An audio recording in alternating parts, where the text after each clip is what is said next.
2026ல தேர்தல் களம் யார் பக்கம் இருக்கும்? இப்போவே தேர்தல் வந்தாலும் திமுகவின் வெற்றியை எந்த கொம்பனாலும் தடுக்க முடியாது. இளைஞர்கள் எல்லாருமே தமிழக வெற்றி கழக பக்கம் தான் இருக்குன்னு சொல்றாங்க. திராவிட முன்னேற்ற கழகத்துல இளைஞர்கள் பட்டாளம் இருக்கா?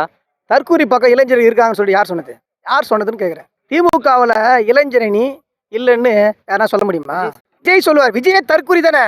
தற்கூரிக்கு எப்படி தெரியும்? அதாவது விஜய்க்கெல்லாம் பதிலே சொல்ல தேவை. ஏன்னா தற்கூரிக்கு பதில் சொன்னாக்கா தற்கூரி என்ன புரிஞ்சுக்குமா? நம்ம சொல்றத தற்கூரி என்ன புரிஞ்சுக்குமான்னு கேட்குறேன். புரிஞ்சுக்காதனால தான் பேசிட்டே இருக்க. எதனால அவர் தற்கூரின்னு சொல்றீங்க? அதாவது படத்தில் வர சினிமா டைலாக் இல்லை இங்கே வந்து பேசுறதுக்கு. இது அரசியல் களம். களத்தில் யார் நிற்கிறானோ அவன் தலைவன். புரியுதா? மேடையிலிருந்து பார்க்குறவர் தலைவர் இல்லை. களத்தில் இறங்கி மக்களோடு மக்களாக நிற்கிறார் பேர், அவர் தான் தலைவர். அப்போ அந்த மக்களுக்கு ஒரு பிரச்சனைனா களத்தில் நிற்கிறது யார்? மாண்புமிகு தமிழ்நாட்டினுடைய முதலமைச்சர், இந்தியாவின் தலை சிறந்த முதல்வர் முத்துவேல் கருணாநிதி ஸ்டாலின் என்கின்ற அந்த மகத்தான தலைவர் தான் களத்தில் மக்களுக்காக நிற்கிறார்.